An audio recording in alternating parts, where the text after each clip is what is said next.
Walang nag-aalaga kay Bongbong. Habang may sakit si PBBM, yung mga pilingera diyan sa Malacanang wala daw pong ginagawa. Kakaiba talaga ito pong si Senator Amy Marcos, mga tol. Yan po ay ilan lamang sa mga katagang kanyang binitawan. Special talaga, ginawa pang reels. Ngayon lang talaga ako nakakita ng, sa bagay, hindi rin pala bago ito, no? Na pagdating sa politika, ang mga magkakaamag-anak, nag-aaway-away. Pero presidente po yung kanyang kapatid eh. At saka hindi ko talaga maunawaan, mga tol, para sabihin itong si Amy Marcos na walang nag-aalaga kay Pangulo. Hindi ko alam kung katangahan ba yan o bitterness na dahil sa inggit. Ngayon po ay January 26, 2026. Magandang araw sa inyong lahat, mga tol. Pag-usapan po natin ito pong reels nitong si Senator Amy Marcos na umani po ng iba't ibang reaksyon sa publiko. Siyempre, kapag ka Duterte supporters ang magre-react dito dahil tanga ang mga yan, eh okay na okay sa kanila. Kakalimutan nila yung kung ano yung nararapat bilang isang kapatid, bilang isang ate. Pero siyempre sa atin na mga normal mag-isip, hindi po ito tama. Hindi dapat sinisira ng politika ang pagiging magkakaibigan, ang pagiging magkakamag-anak. Pakinggan po ninyo ang pahayag dito nitong si Senator Amy Marcos. Ayan na nga ang sinasabi ko. Ay, nagkasakit na nga si Bongbong, pambira talaga. Wala kasing nag-aalaga sa kanya. Sino ba dyan sa nakapaligid sa palasyo, sa dinami-dami ninyo, ang talagang nagmamahal sa kapatid ko? Yan lang ang tanong ko, no? Ang health niya, ang bibigay. Talaga naman, kanya-kanyang agenda kayo dyan. Wala naman umaasikaso sa kanya. Kaya kung ako sa kanya, pangalagaan muna niya ang sarili niya. Magpalakas siya. Ayan. Sa likuran na niya, lahat ng nakapaligid dyan sa palasyo, panggulo lang yan. Wala sa kanila ang talagang nagmamahal sa kanya. At ayan, habang may sakit siya, kung ano-ano namang ginagawa nitong mga feeling presidente. Naku! Kaiba, no, mga tol? Alam niyo ang unang-unang nakikita ko dito, napaka-ipokrita nito pong si Senator Amy Marcos. Sobra talagang pakiging ipokrita. Akala mo concern eh. Kung hindi niya sana ginawa yung mga nakaraang pangyayari, katulad po nung sa rally ng Iglesia ni Cristo noong January 17, 2025. I'm sorry. That was November 17, 2025. Baka maniwala pa ako dito. No, akalain mo sabihin ba naman doon sa harapan ng publiko na adik si Pangulong Bongbong Marcos? Yun ay malaking paninira sa kanyang kapatid. Tapos sasabihin niya ngayon dito, nagmamalasakit siya sa kanyang kapatid. Nagmamalasakit ba talaga siya o naghahangad ng kapangyarihan? Kaya hindi ko masisisi ang mga komento ng mga ilang personalidad tungkol po dito. Ako, sa kanyo na lamang, pagka may time pa mamaya, pag ginanahan pa ako, saka ko nasabihin yung aking sentimiento dito. Pero basahin po natin yung sentimiento ng hindi bumoto kay Pangulong Bongbong Marcos. Isang sagradong dilaw. Pero at least, ito, nag-iisip. No? Alam niya kung ano yung nararapat para sa mga bagay-bagay, lalong-lalo na para sa mga magkakamag-anak. Sabi ni Attorney Wilfredo Garrido, isang sagradong dilawan po ito, nagkakasakit si Pangulo dahil kulang sa pag-aalaga. Di naman niya kailangan ng babysitter katulad ni Digong. Pagmamahal, nandyan si Lisa, mga anak, kapatid, nanay at mga loyalista. Idagdag pa yung mga PBBM supporter, ano? Kasi meron talagang dalawang solidong sumusuporta sa ating Pangulo eh. Kayo na mga loyalista at kami na mga PBBM supporter. Mahal na mahal natin si Pangulong Bongbong Marcos, di ba? Kaya nga sa lahat ng pagkakataon, talagang ipagtatanggol natin siya. Ikaw lang ang kulang na taksil, sabi ni Wilfredo Garrido sa kanya. Taksil itong si Amy Marcos. Dagdag mo ang doktor, nurse, maid, cook, dietitian, chaplain, driver, pilot, aide camp, bodyguards. Bantay sarado siya sa palasyo. Kung magkasakit man siya, natural lang yan buhat sa pagod at stress at paninira mo. Totoo naman eh. Di ba? Grabe ang ginagawa ng ating Pangulo simula po nung naupo siya bilang Pangulo ng Pilipinas noong June 30, 2022 in the afternoon.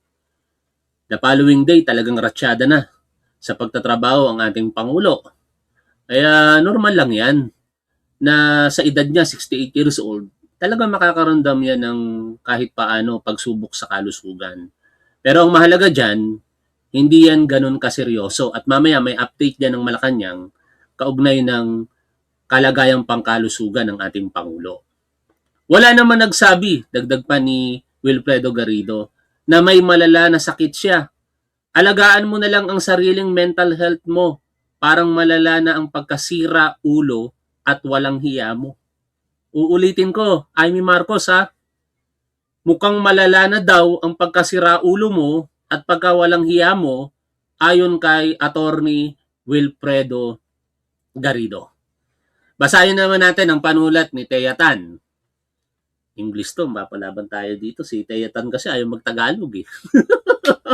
Sabi dito, there are moments when politics should step aside and decency should lead. Now, pwede ba natin kalimutan yung politika muna at tingnan muna natin yung pagiging isang dissenting tao? Yung mayroong respeto sa kapwa? Siguro kahit hindi na kamag-anak, sa kapwa-tao na lang, ano? Pero ang masakit dito, kamag-anak, kapatid niya pa. Siblings hospitalization is one of them, sabi ni Thea Tan. Instead of discretion or even simple privacy, Senator Amy Marcos chose spectacle. At ito yon, ulitin natin. Ayan na nga ang sinasabi ko. Ayun, nagkasakit na nga si Bongbong Pambira talaga. Wala kasing nag-aalaga sa kanya. Sino ba dyan sa nakapaligid sa palasyo, sa dinami-dami ninyo, ang talagang nagmamahal sa kapatid ko? Yan lang ang tanong ko, no? Ang health niya, ang bibigay. Talaga naman, kanya-kanyang agenda kayo dyan. Wala naman umaasikaso sa kanya. Kaya kung ako sa kanya, pangalagaan muna niya ang sarili niya. Huwag ka na maging ipokrita, Amy Marcos. May paganyan-ganyan ka pa, ilanti kung siraan mo kapatid mo. What should have been a personal moment of care for her brother became a Facebook reel, complete with statements, insinuations, and a narrative that draws social media attention to her. At ngayon, pinag-uusapan tuloy natin siya. Hindi dahil mabuting kapatid si Amy Marcos, hindi dahil mabuting public servant, kung hindi ayon nga kay Attorney Garrido, mukhang may tama na ang ulo nito at napakawalang hiyang tao. Hindi sa akin ang galing yun ha, Amy Marcos ha. That's what she likes, publicity. Never mind if it's negative publicity. That's still publicity. One cannot help but ask, was the priority really her brother's well-being or the optics? Alam na natin ang sagot dyan. Hindi po well-being ng kanyang kapatid, kung hindi kung ano yung makakatulong para sa kanyang publisidad at para utuin ang mga Duterte supporters. Kasi tingin ko humuhugot talaga ito ng lakas ng loob sa politika sa mga Duterte at mga supporters nito eh. Kayo namang mga loyalista at tayo namang mga PBBM supporter, tandaan nyo tong ginagawa ni Marcos. Amy Marcos, tandaan nyo po ito. Hindi yan katanggap-tanggap. Aba, baka porket loyalista kayo, sasabihin ninyo, hindi, okay lang, kapatid naman yan eh. Yan yung Trojan horse. May mga ganun kasi akong loyalista na nakikita pa rin eh. Bilib na bilib pa rin dito kay Amy Marcos kahit winawalang hiya na yung kapatid niyang si Pangulong Bongbong Marcos. Aba, baguhin niyo naman po yung sitwasyon. Ang loyalista, mahal ang mga Marcos, pero tingnan nyo kung sino yung dapat nyong mahalin. Ha? Di ako nagagalit sa inyo, sinasabi ko lamang. May mga nababasa kasi talaga ako. Pero sa aming mga PBBM supporter, ekis talaga si Amy Marcos. No, hindi yan katanggap-tanggap. At uulitin ko yung sinabi ni Attorney Wilfredo Garrido. mukhang may sira ulo ito o kaya talagang walang hiyang tao. Oh. Dagdag pa dito ni Teyatan, binisita niya ba? Did she even visit him at St. Luke's? The palace itself reminded the public not to turn illness into theater. That reminder should not have been necessary, especially for a senator and especially for a sister. Pero bakit kailangan ipaalala natin ngayon to? Hindi na siguro kay Amy Marcos. Kung hindi sa mga loyalista, sa mga loyalista na patuloy na nagtitiwala dito kay Amy Marcos, magising na po kayo. Magalit na kayo sa akin kung magalit kayo. Pero gusto kong imulat ang mata ninyo, mga loyalistang nagtitiwala kay Marcos, Amy, na hindi po mabuting kapatid itong hinahangaan ninyo. Walang hiya po ito. Si Raulo po ito, ayon kay Wilfredo Garrido. Public office demands restraint. Family demands sincerity. At wala yun kay Amy Marcos, mga tol. It seems Amy ignored both in favor of publicity. What's unsettling is her willingness to instrumentalize even her brother's private suffering for political relevance. Kakaiba, di ba? Buti na lamang hindi ganun kaseryoso ang kalagayang pangkalusugan ng ating Pangulong Bongbong Marcos. Baka kung napakaseryoso niyan, pumapalakpak pa tenga nitong si Amy Marcos Ngayon, puntahan natin ang reaksyon dyan ng mga hindi naman bumoto kay Pangulong Bongbong Marcos. Ito po ay isa rito dyan, si Ronald Llamas. Pakinggan natin ang interview po sa kanya.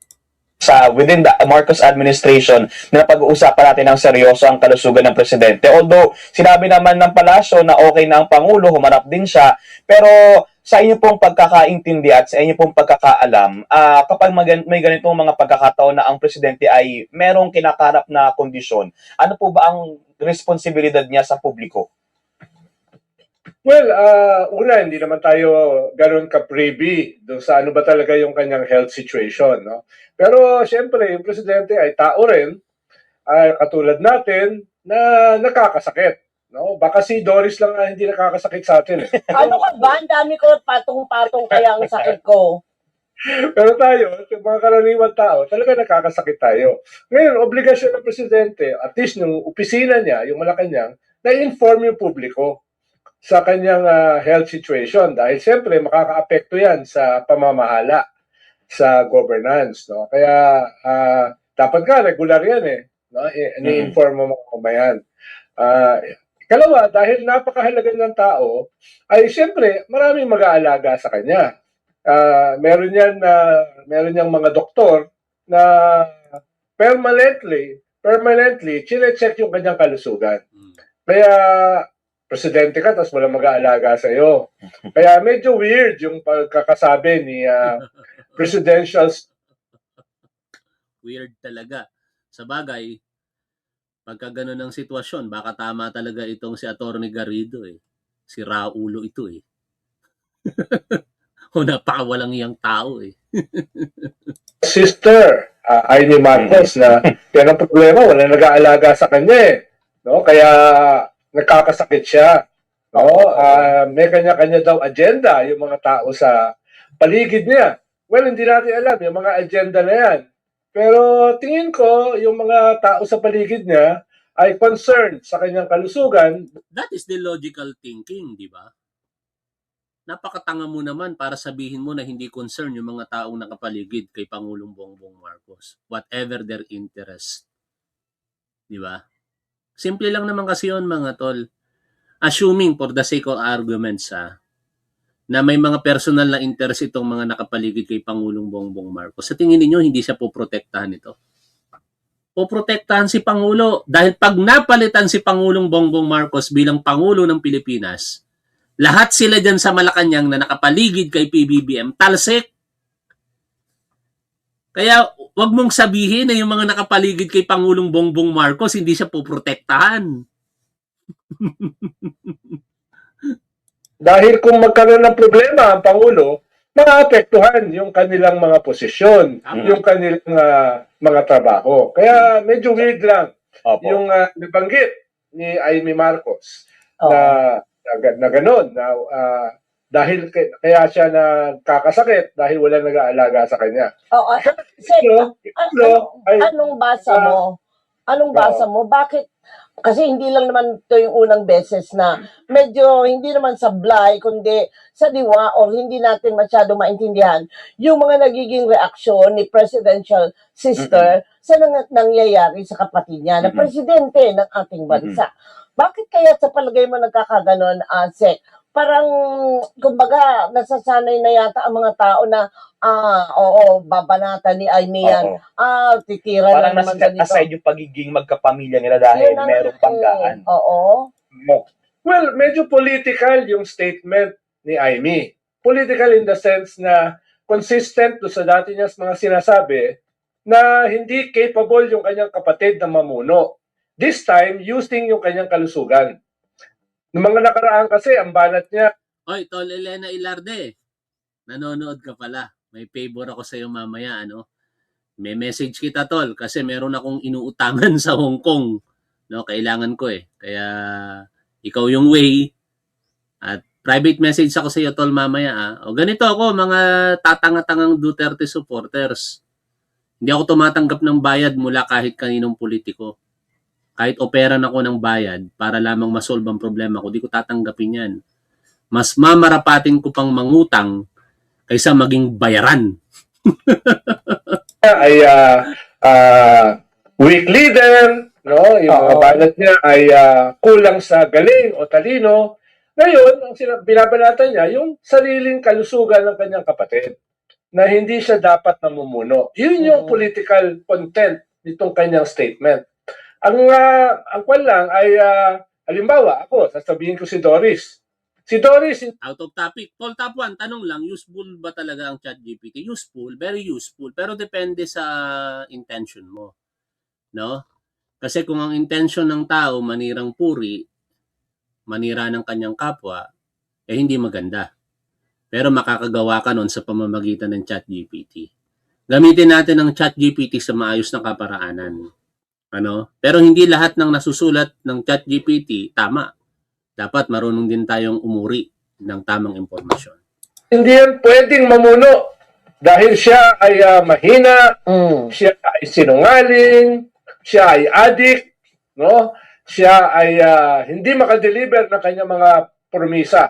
Oo. Tapos sasabihin ko yan ngayon. Tapos kinabukasan, sasabihin ko, kunyari, concerned ako kay Doris. Kawawa naman si Doris, wala nag-aalaga. No, parang hindi tama. No, parang mali yung messenger. No? Pagkatapos kong banatan, si Doris, sasabihin ko, concerned ako sa kanya at nagagalit ako sa kanyang mga mamamayan o sa kanyang mga tao na nakapaligid sa kanya na hindi concerned. Oo. Pero medyo puno ng hypocrisy yung state. Opo. Pero what does it say, Sec, doon sa siguro para sa mga kritiko, sa mga kontra sa administrasyon, sa mga kontra kay Pangulong Marcos, ano ang senyales na ipinapahiwatig dito sa kanila na although di naman seryoso nga yung nangyari sa Pangulo, pero merong hint na inamin na siya ay nagkaroon ng gantong kondisyon? Correct. Well, tingin ko nagse-celebrate sila. Dahil siyempre, yung kanyang mortal na kaaway ay siya yung papalit kung sakaling may mangyari sa presidente. Hindi lang tingin mo, talagang yun ang nangyari, Ronald Llamas.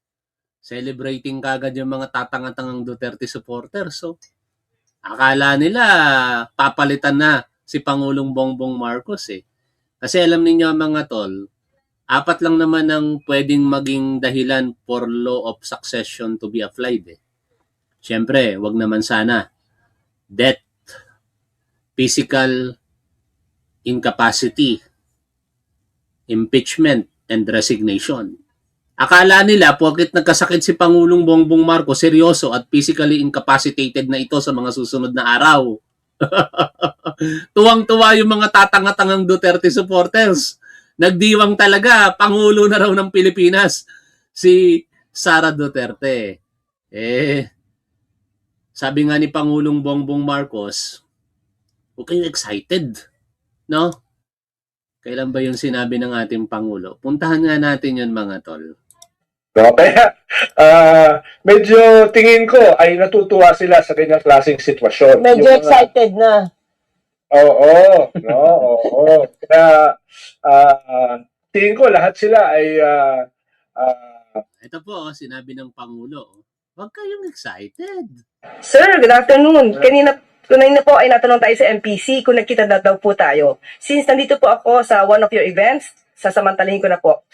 Kamusta na po kayo, sir? How are you feeling today? I'm fine. I'm feeling very different from the way I was feeling before. Naayos na yung problem. What happened was apparently, and I now have diverticulitis.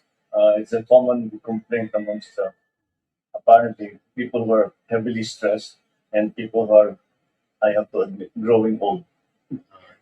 Diverticulitis. No, may post yan si Doc Adam eh. Alam niyo itong mga tao na ito, talagang ang tatanga ng mga Duterte supporters eh. Pati yung misfortune ng iba, basta papabor sa kanila, ikinasasaya nila. Hanapin ko lang yung post ni Doc Adam tungkol dyan, ano. Yan, no? Sabi dito, may balita na si Ferdinand Marcos ay may diverticulitis. Salamat Ay Morena sa inyong pong membership at sa lahat ng mga members po natin sa ating YouTube channels at subscribers po natin sa Facebook. At dahil dito, may nagsasabi ng nakakamatay, hindi na siya pwede maging presidente, wala na siyang lakas. Mga tatanga-tangang Duterte supporters ang nagsabi nun eh. Post muna, medical facts. Diverticulitis ay pamamaga o impeksyon ng maliliit na bulsa sa bituka. Common ito lalo na sa may edad. Symptoms, sakit ng tiyan, usually sa kaliwa, lagnat, bloating, pagbabago ng dumi. Treatment, karamihan gumagaling sa antibiotics, pahinga at diet. Hospital care kung severe, surgery, rare. Important, hindi ito cancer, hindi ito disability, hindi ito death sentence. Kung ayaw mo sa leader, okay lang, opinion yan. Pero huwag gawing medical misinformation ang argumento, mga tatanga-tangang Duterte supporters. Hindi si Doc Adam ang nagsabi nun, ako. Tuloy po natin to sinasabi dito ng ating Pangulo. Forward kayo, sir eh. Di ba sinabi ng doktor na hinay-hinay muna? No? Well, yeah, of course, lagi naman sinasabi ng doktor sa atin yun. Pero paano mo naman gagawin yun? Ang daming trabaho. So, sir, ano mensahe niyo doon sa mga taong nais na kayo mawala sa pwesto? Okay, huwag kayo muna masyado ma-excited dahil it's not a life-threatening condition. So, sir, wala kaming dapat ipag-alala? Wala. Huwag kayo mag-alala. The rumors of my death are highly exaggerated. Huwag kayong excited. O ano ba ang latest sa kalagayang pangkalusugan ng ating Pangulo? Tinanong po iyan kanina ng mga reporter sa Malacanang. Pakinggan po natin, ito po naging press briefing kanina.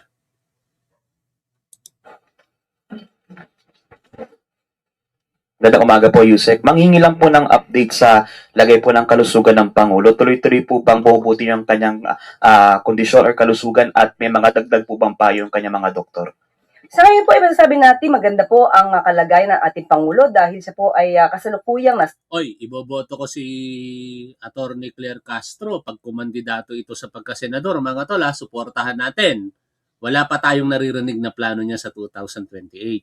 Pero ako'y bumuo ng Facebook page o group para hikayatin ang mga kasamahan natin na sumusuporta sa gobyernong ito na manawagan, kailangan kasi natin ng maayos na senador. At naniniwala ako kung tatakbo itong si Attorney Claire Castro, magiging maayos na senador ito kaya dapat maipanalo natin siya. Ngayon pa lamang, mag-ingay na tayo mga tol. No, tingnan nyo naman yung mga senador natin ngayon, iilan lang dyan na mapagkakatiwalaan. sa meeting. At yun po, at marami po silang pinag-uusapan patungkol po doon. At kung ano man mapag-uusapan, maaari ko maibigay bukas dahil hindi pa po tapos ang meeting. Isang follow-up lang, ma'am. May mga lumabas din po kasing post online at sa social media over the weekend na nagsasabing ooperahan daw po ang Pangulo related doon sa diverticulitis. So, just to set the record straight, ma'am, And to clarify, ooperahan nga po ba or inoperahan ang Pangulo? Wala pong ganung balita na mabibigay po tayo dahil ngayon po ang Pangulo ay nasa meeting. So yan po ay fake news. Susunod na tanong po mula kay Maricel Halili, TV5. Good morning, ma'am. Ma'am, just a follow-up. Basta DDS talaga, isa lang ang kwalifikasyon, mga tol eh. Maging tanga ka lang eh. Kalahin mo yung isang Duterte supporter na nanonood sa atin, ang tanga talaga. Ako lang daw boboto kay Attorney Claire Castro. Ang dami-dami nyo, 270 nanonood sa atin sa isang channel natin. A total of 359. Kasama sa Facebook. Ay, nako mga tol. Minsan napoprostrate na rin ako eh. Bakit ang tatanga ng mga Duterte supporters? Do we expect the president to show himself in public now that he's okay? Kasi may mga na-cancel siya na event last week. So do we expect na meron uli siyang public event at least this week? Yung pagmi-meeting po ngayon, pagpupulong, malamang po ay ma-post ito para po mapakita natin na ang Pangulo po ay nasa maayos na kondisyon. Ma'am, on other issues, yung si Vitali, the Russian vlogger, mentioned na he had Okay, ibang topic yan. Balik tayo sa mga sinasabi dito ni Ronald Llamas eh. Kasi tagus na tagus ito. Kung meron bang buto. Itong si Amy Marcos. Baka meron maitim. Inoobserbahan. Ano ba yung mangyayari sa Pangulo? Dahil kung may mangyayari sa Pangulo, sila yung biglang magiging gobyerno. No? Pero sa lahat ng kabi-kabilang krisis, hindi naman krisis, issue na kinakaharap ng bansa ngayon, nakakatulong ba yung mga ganito na alam naman natin kumbaga ang mga Pinoy hindi naman eng-eng na alam naman namin kung bakit yung sinasabi yan. Excited lang, excited much. So, ano ang tawag doon? Ano Ikaw naman, Doris Bigonya, hindi ako nag-a-agree sa sinasabi mo eh. Sabi niya, alam niyo naman ng mga Pinoy, hindi eng-eng eh. Ad hominem tayo ah. Mali ka doon, Doris Bigonya. Ang mga DDS, eng-eng. Agree ba kayo mga tol? Ang mga Duterte supporter, eng-eng? ang pinupunto pa nila? Well, of course, hindi nakakatulong. No, hindi nakakatulong. Lalo na kung yung sister mismo ang nagsasabi ng ganitong klaseng hypocrisy, ng ganitong klaseng message na politically loaded. No, hindi nakakatulong yan. Lalo na maraming mga investors ang nakatingin sa ating bansa at syempre, hindi na sila papasok. Hindi na sila mag-i-invest kung tingin nila ganyang kagulo. Yan ang sinisikap talaga ng mga tatanga-tangang Duterte supporter. Ang guluhin ng gobyernong ito para mabawasan o mawala yung mga foreign investor. Kasi yun lang isa sa mga kaparaanan para bumagsak ang ekonomiya ng bansa. Oy boss, maraming salamat sa iyong super sticker. Hindi ko na i-display yung iyong super sticker kasi may number eh. No, salamat yan boss sa iyong $20 super sticker. Maraming salamat. Okay, suportahan natin si Attorney Claire, top 1. Salamat. At yun nga mga tol, talagang intentional kasi ang ginagawa ng mga Duterte supporter. I-obstruct ang maayos na pamamahala, i-destabilize ito, hoping na bumigay ang Pangulo at makuha ni Sara Duterte. Kapag kasi Sara Duterte kasi mga tol ang naupo bilang Pangulo ng Pilipinas, ayahin na itong mga Duterte supporter. Kalimutan na sa mga isinampang kaso, magkakalimutan na yan. Yung mga kasabwat sa flood control project anomalies, nako, mawawalang parang bulayan. Kaya nga tinatrabaho nila eh. Lahat ginagawa nila para mawala si Pangulo. Nagsasabuatan ng lahat. Isa dyan si Chavez Singson. May kinakaharap na plunder. Kapag natanggal si Pangulong Bongbong Marcos, malamang yung kinakaharap niyang plunder, mawawala na yun. Pati yung problema niya dito sa Metro Walk sa Pasig, baka pumabor na sa kanya. Na mismo yung kapatid ng presidente ay banat ng banat. At yung opposition ay hindi makapaghintay na kumuha ng poder. Hindi yan talaga nakakatulong. No? Kaya Pero, totoo yung sabi mo, Doris, ay yung mga mamamayan ay nakakakita naman sa likod nitong ganitong klaseng hypocrisy. Actual lang, nakakalungkot lang na mismo yung kalusugan ay kinaga. At doon naniniwala ako na lahat ng Pilipino nakikita itong hypocrisy na ito. Kahit mga tatanga-tangang Duterte supporters. Pero tuwang-tuwa sila, palakpakan pa yung mga DDS na yan, kahit napaka-ipokrita nitong si Amy Marcos kasi tinitira si PBBM o yung mga kapanalig niya. Pero pagka hindi pumabor sa naratibo ng mga tatanga-tangang DDS na ito, yung sinasabi ni Amy Marcos, maniwala kayo mga tol. 100% babaliktad ang paniniwala niya kay Amy Marcos. Dati-rate, di ba? Sabi nila kay Saldico, demonyo si Saldico, hindi mapagkakatiwalaan yan, sinungaling yan, wala yang sinabing katotohanan. Nung sinasabi ni Saldico na corrupt si Sara Duterte, nung nalagay na sa alanganin si Saldico, tapos hoping na matanggal si PBBM, umaasa kay Sara Duterte na, tapos testigo na raw kay PBBM, biglang naging bayani nila si Saldico. Nagsasabi ng katotohanan si Saldico, bayanin natin yan. Grabe talaga ang tatanga nyo. Gamit. No? Ako ay hindi ako defender ng presidente. Bahagi nga ako ng democratic opposition. No? Pero wag mo naman gamitin yung kalusugan para atakihin yung political opponent mo. Apo. No? Ay, Plastic eh. Plastic na plastic, no? Kami ni Doris, hindi kami plastic niyan. Ay nako, hindi. Asbestos kami. Pa natin kanina, ang gusto ko ding itanong ay ano ang maaaring maging implication nito? Kasi on one side, magandang nangyari na inamin naman agad ng palasyo na may ganitong nangyari sa Pangulo. Pero ano maaaring maging implication niya na publicly alam na ng publiko na may ganitong nangyaring kondisyon sa presidente? Well, yung mga kalaban ng presidente, ipaprop up yung kanilang mga sarili para himukin yung mga ibang politiko na sumama sa kanila.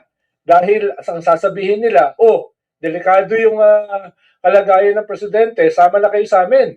No? Dahil posible na kami yung pumalit presidente o pumalit sa gobyerno. So gagamitin yan politically dito sa isang napaka-volatile na political polarization natin. No? Yun yung mangyayari diyan. Yun ang nakikita ko. Opo, No? pero Magsasucceed ba? Well, depende yan sa kalusugan ng presidente. No? At saka depende yan. Tama naman, depende yan sa kalusugan ng presidente. At malakas naman si Pangulo, mga tol, tatrabaho nga. No? May meeting na naman sa Malacanang kanina. Later, ipapublish kung ano yung naging sitwasyon. At hindi life-threatening. Ulitin natin yung sinabi ng ating Pangulo. Huwag kayong excited, Masyado kayong excited. Sir, good afternoon. Kanina po ay natanong tayo sa MPC kung nagkita na daw po tayo. Since nandito po ako sa one of your events, sasamantalahin ko na po. Kamusta na po kayo, sir? How are you feeling today? Sabi ni Wonder Woman, sana sa susunod na eleksyon, wala nang magsasabi na nagkamali magsisi sa pagboto. Sabihin mo kasi kung sino binoto mo, Wonder Woman, para magsipagtularan sa'yo at hindi nagsisisi. Ganun lang naman kasimple yun. Huwag tayong maglihim sa ating binoboto. Ang gawin natin, manghikayat tayo base sa ating pagboto, at kung naboto natin dahil nagkamali yung tao, wala tayong magagawa kung hindi sabihin sa ating sarili na nagkamali tayo. Na walang perpekto sa gobyerno. No, ang sa atin lamang, nandito tayo, nandyan kayo, i-weaponize ninyo yung kakayahan ninyong magsalita. Hindi yung puro comment section lang. Tapos pagka nagkabutuhan, wala rin naman kayong ginawa. Paano kayo makakakumbinsi para iboto yung sinasabi nyong hindi kayo nagkamali kung kayo na mismo ayaw nyong sabihin kung sino-sino binoto ninyo? Diba? Hanggang dito na lamang muna mga tol. At maraming salamat sa lahat po ng mga sumusuporta sa ating gobyerno, sa ating Pangulo at sa ating programa. Lagi po nating tandaan kung ano po ang tama at dapat doon po tayo. Keep safe. See you always. Bye for now mga tol.